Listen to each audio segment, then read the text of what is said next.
नमस्कार। प्रांजल ज्ञान गंगा में आप सभी का स्वागत है। हम संक्षिप्त महाभारत का पाठ कर रहे हैं, जिसमें कि अब तक तो शांति पर्व चल रहा था, लेकिन अब अनुशासन पर्व शुरू हो चुका है। पहले हमने अनुशासन पर्व की पहली कथा को पढ़ा था, जिसका कि नाम था युधिष्ठिर को समझाने के लिए भीष्म जी के द्वारा गौतमी ब्राह्मणी, व्याध, सर्प, मृत्यु और काल के संवाद का वर्णन। अब हम आगे कथा में पढ़ेंगे अतिथि सत्कार के विषय में सुदर्शन का उपाख्यान। युधिष्ठिर ने पूछा, पितामह, क्या किसी गृहस्थ ने धर्म का आश्रय लेकर मृत्यु पर विजय पाई है? भीष्म जी ने कहा, एक गृहस्थ ने जिस प्रकार धर्म का आश्रय लेकर मृत्यु पर विजय प्राप्त की है,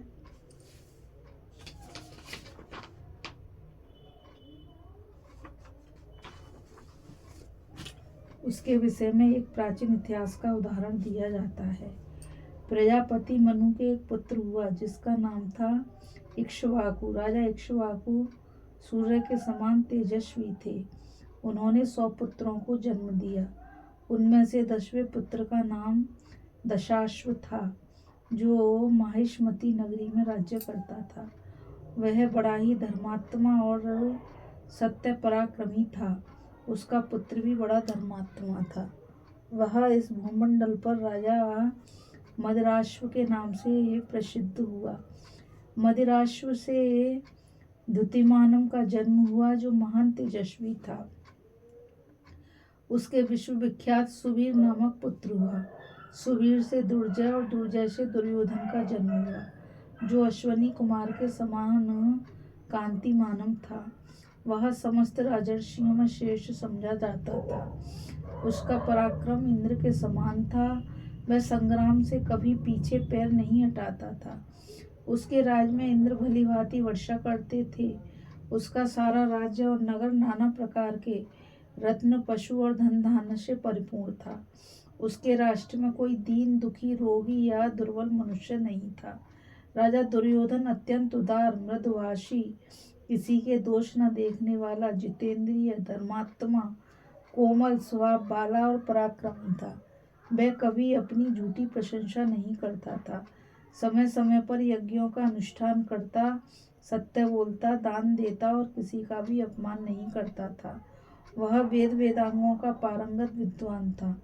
एक बार देव नदी नर्मदा पर उस पुरुष सिंह पर आसक्त होकर उसकी पत्नी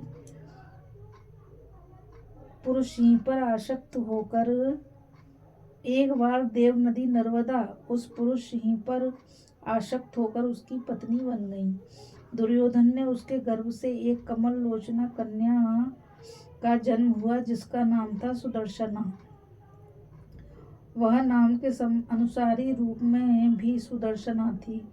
उसके पहले संसार में वैसी सुंदरी स्त्री नहीं उत्पन्न हुई थी। राजकुमार सुदर्शना पर साक्षात अग्निदेव आसक्त हो गए। उन्होंने ब्राह्मण का रूप धारण करके राजा से उस कन्या को मांगा। राजा ने कन्या के शुल्क रूप में भगवान अग्नि से यह वरदान मांगा, अग्निदेव, आपको इस नगर की रक्षा के लिए सदा इसके समीप रहना होगा। अग्नि ने एवं मस्तु कहकर राजा की प्रार्थना स्वीकार कर ली। तब से आज तक महिष्मती नगरी के समीप अग्निदेव की उपस्थिति रहती है। दक्षिण दिशा की विजय करते समय सहदेव ने भी उनका दर्शन किया था।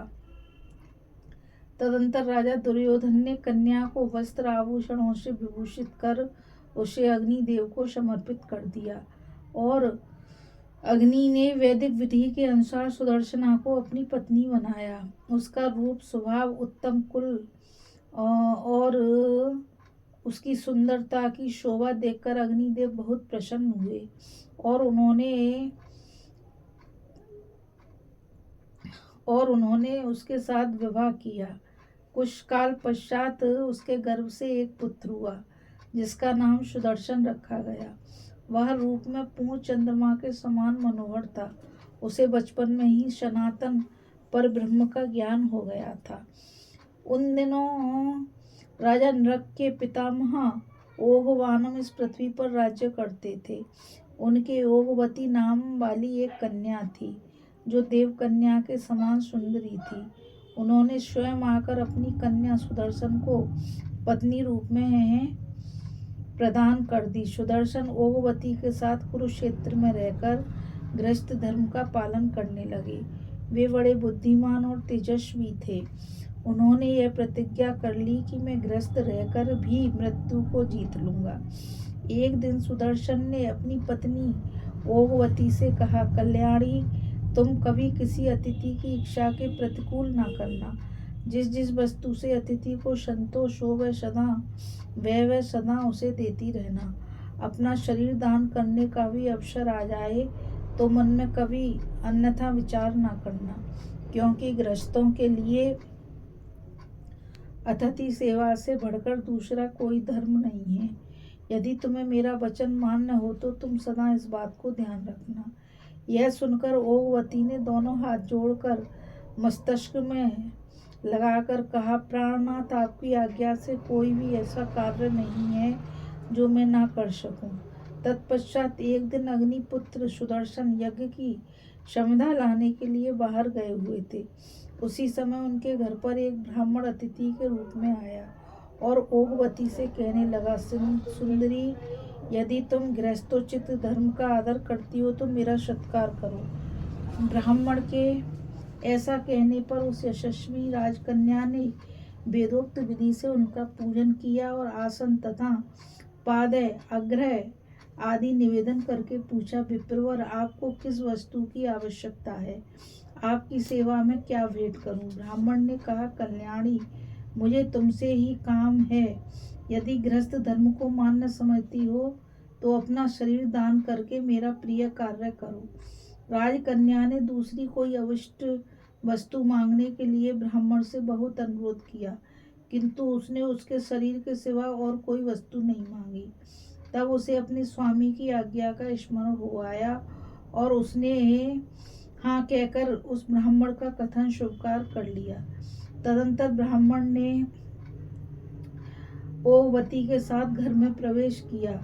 थोड़ी देर बाद अग्निपुत्र सुदर्शन क्षमता लेकर लौटा और आश्रम के द्वार पर पहुंचकर अपनी पत्नी को पुकारने लगा। वह बारंबार पूछता, देवी, तुम कहाँ चली गई? किंतु वह राजकन्या अपने स्वामी को कोई उत्तर नहीं देती थी। अतिथि रूप में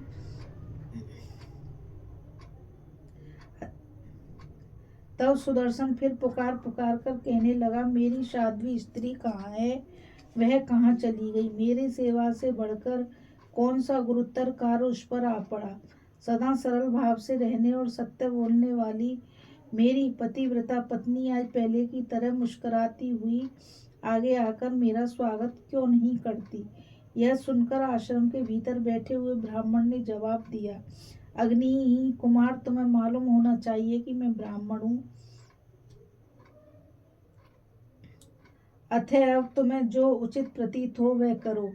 परंतु सुदर्शन मन, वाणी, नेत्र और क्रिया से भी ईर्ष्या और क्रोध का त्याग कर चुके थे।